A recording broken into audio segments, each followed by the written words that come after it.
Hello and welcome to our podcast. Today we're going to be discussing, do you trust the media? So we are surrounded by media every day and we are manipulated by it consciously and subconsciously. So, but do we trust it? Do we actually trust it?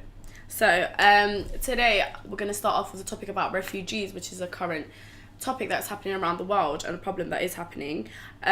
We see it every day in the news. So basically I found an article on The Guardian titled "Where Media Fails to Report About Immigrants and Refugees," and it was published on 17th of December 2015, and it highlights the main points where the media failed to report on the subject. So the first one was missed opportunities.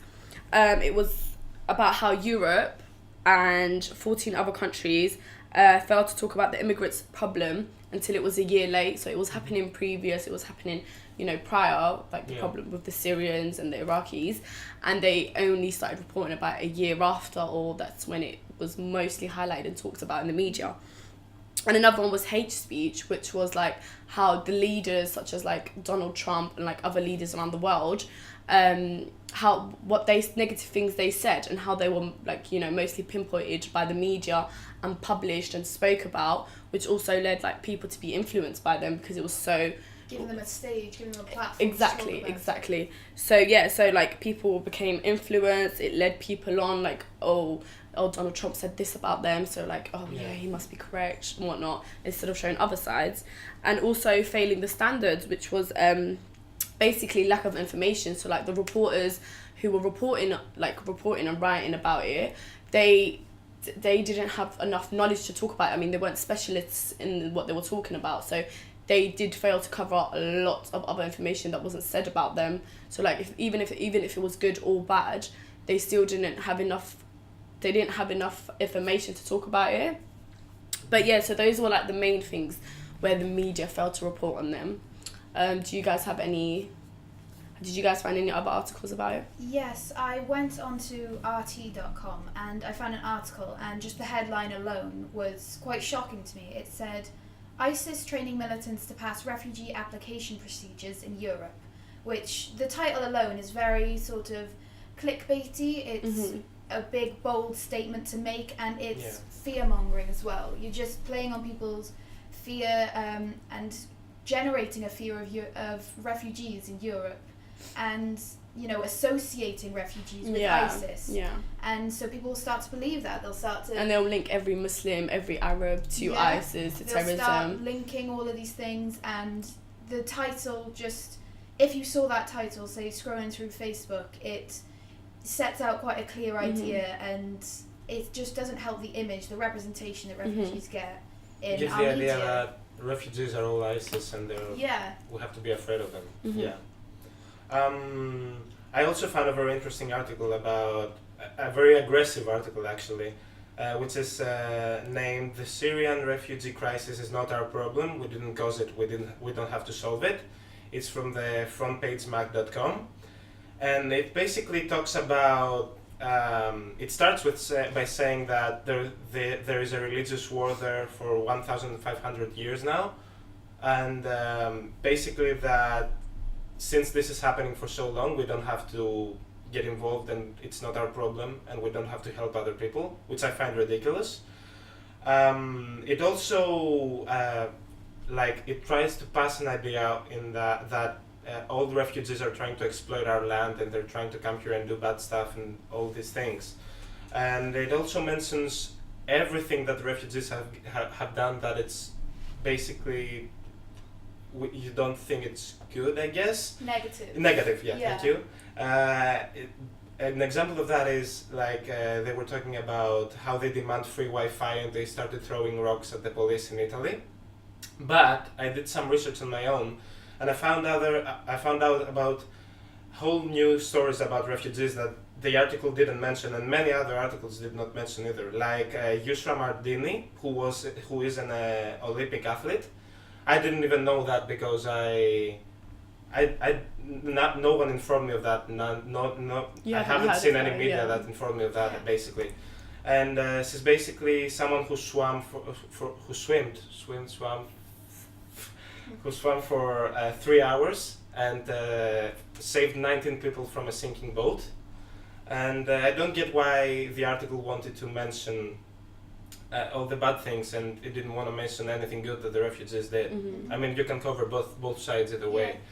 And something also interesting that I found in the article is that the article mentions there are already Syrians, Iraqis and Afghans fighting each other in Greece.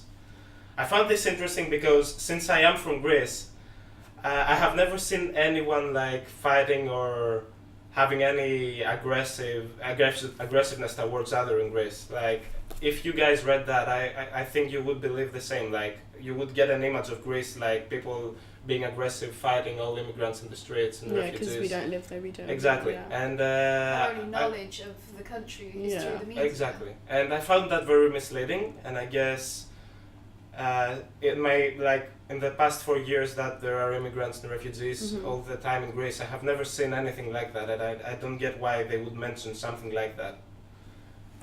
That's why I think that after that, actually, I would say that I have to check articles more and more and like get different sources and not base my thoughts on one article. Yeah, I think that the media tries to highlight more the negative things, and people tend to forget why people are genuinely actually immigrating and why they're flying away, like why they're trying to escape, which is basically war. People are getting killed in their countries every day. Yeah, exactly. Bombings. Who wants to live there? Exactly. So I think the media highlights all the negative points that people then start to forget why people are leaving and why they're fleeing, and then start seeing them in a negative way just because of like all the bad things that are highlighted through the media. The problem is that even if you don't agree with that, if you listen to it every day, at some point you will get influenced. Yeah. And you will, subconsciously, exactly. Yeah. But do you guys have any personal experience that you've experienced where the media's let you down, or like since I mentioned Greece right now, when I saw that last night, I also remembered of something that happened like 3 or 4 years ago. There was supposed to be a massive event in Greece where people would go out of the Greek government building, and they would try and protest for like the economical problems we have and everything. And basically what happened was it was supposed to be a huge event. Like, there was a Facebook event, posters on the streets, everyone had marked it on their calendars and stuff. And basically the day eventually came, and the media started reporting on the television like 2 hours before everyone was supposed to go, I guess. And like, it was saying that it's not a big turn up, and people say that they won't turn up eventually, and the people that are already there started a riot, so there is a fight with the police and everything. And they were basically showing very aggressive images and were very like poor images. No one was there and stuff like that. So me and my father decided to go and check it out ourselves from a distance because we were curious. And to our surprise, like, I have never seen so many people gathered in one place in Greece together. Like, everyone was, there was a happy atmosphere. Like, everyone was shouting and singing songs that expressed their feelings about the economy and their difficulties and stuff like that. And there was nothing similar to the media. Like, the media was showing something so fearful and something that is dangerous. And if I had heard the media, I would lose one of the best and most unique experiences I have ever experienced.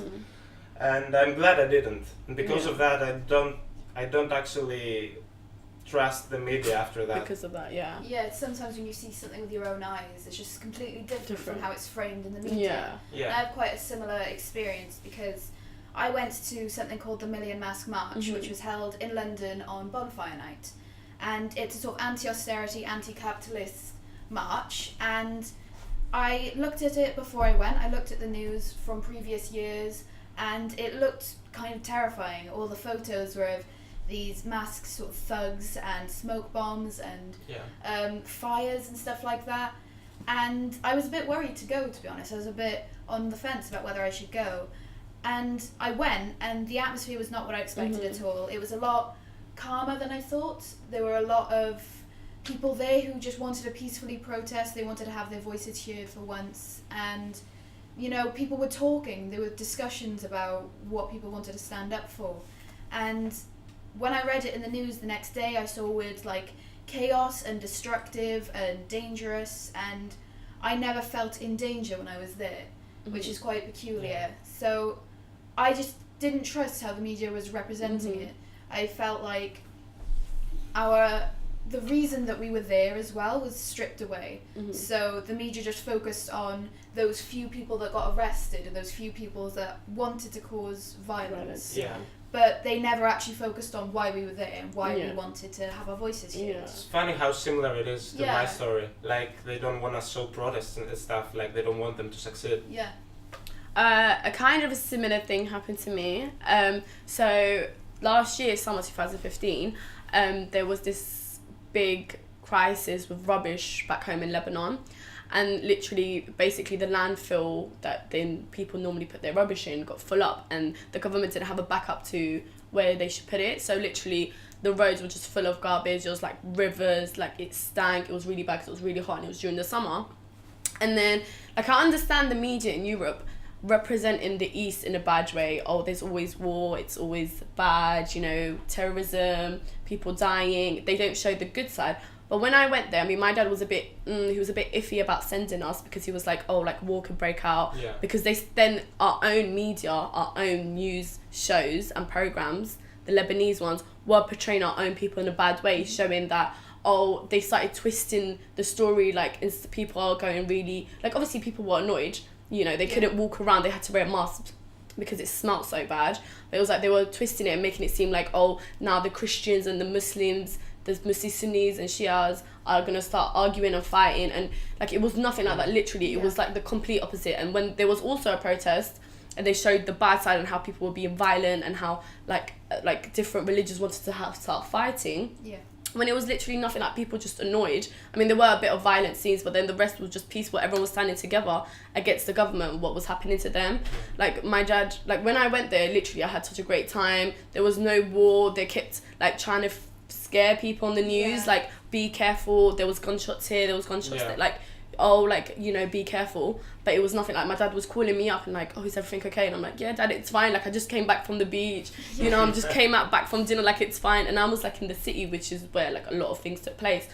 And yeah, and it just sucked because it was like our own media's trying to turn us, like, scare us. You think you could trust your own media? media? You think you could trust your, exactly. You think you could trust your own media, and like, and it was trying to scare us. Like, it was trying to scare people from not going out, when it was like, you know, like, they were portraying us in a bad way, and like, it really wasn't like that. You sort of expect other cultures and other countries to represent you in a like, negative we way. already have that. Like, that's bad enough. People already, like, from other countries representing us badly, but, you know, like, even our own media representing us badly and violent and be careful, and, you know, it's not. Feels a bit disturbing. Yeah, it is, and it's quite like, you know, it's sad, because it's like, well, then if you can't trust even our own media reporting on our own country, you know, it's like, well, then What media can exactly, we like, who can we trust? exactly. But onto another subject. What kind of media sources do you trust the most? I mean, do you trust news? Do you trust newspapers, articles? What do you think is the most safest one to trust? I would say that, if you asked me that question yesterday, I would say that I don't trust TV media because of what happened to me. Like, I wanted to double check everything, and this is why I don't usually watch TV anymore. But after the research I've done, and I found this article which only said bad things, and I had to research more to find about the Olympic athlete and saving lives and everything, I don't know if I completely trust anything anymore when it comes to media, because, like, I don't feel like I can now open a website on something that interests me, and like, I feel like I will get the complete information I need from that. I have to check more and more, and like, compare websites. And compare facts and everything. So I would say that if I had to choose, I would choose the internet, but I would keep in mind that I have to double check everything too. Yeah, I think modern audiences and modern consumers of media, we have to be skeptical of everything, because people can upload whatever they want to the internet, really. And that's why you can find the truth too. Yeah, and that's how you can find the truth, but also you have to search through a whole sort of swamp of lies as well to get to the truth.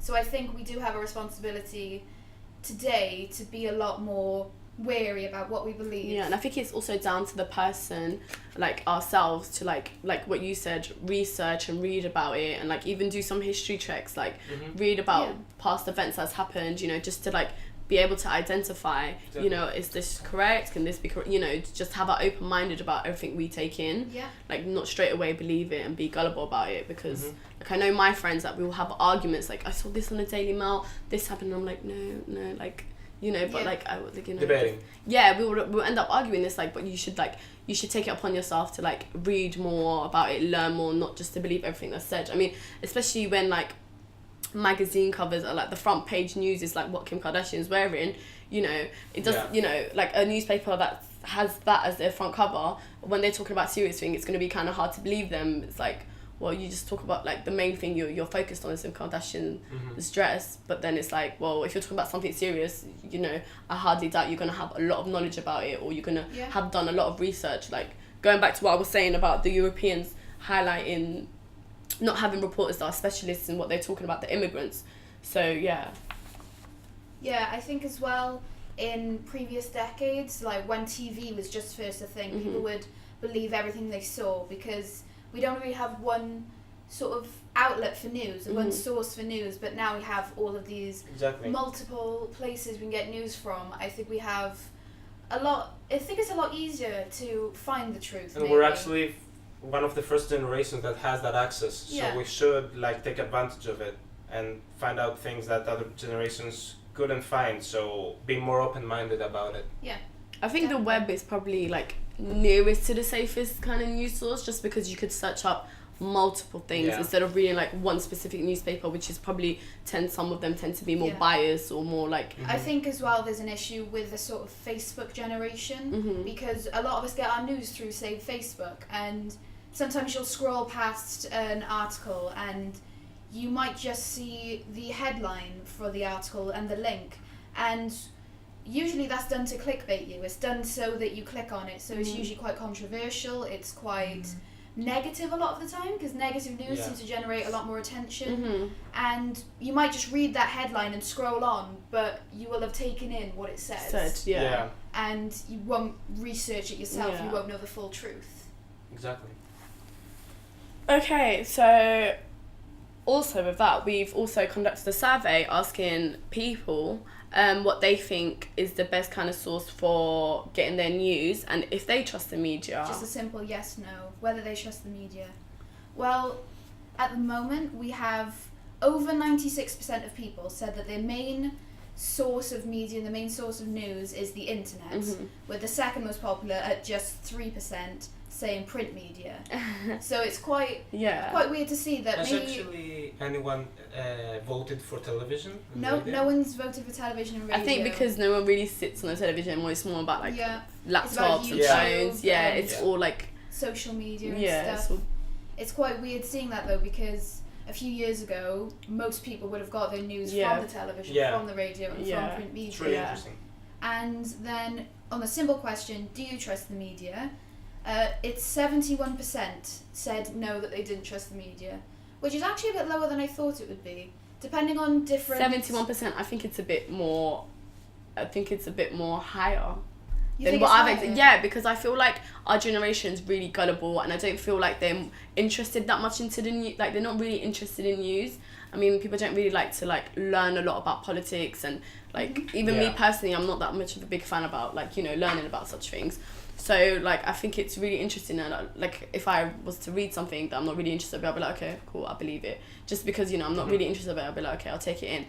So I feel like that's really good that not a lot of people are persuaded by things like that. Definitely. And by media. So on that note, guys, final thought after all that, do you guys trust the media? And please let us know in the comments down below. Thank you.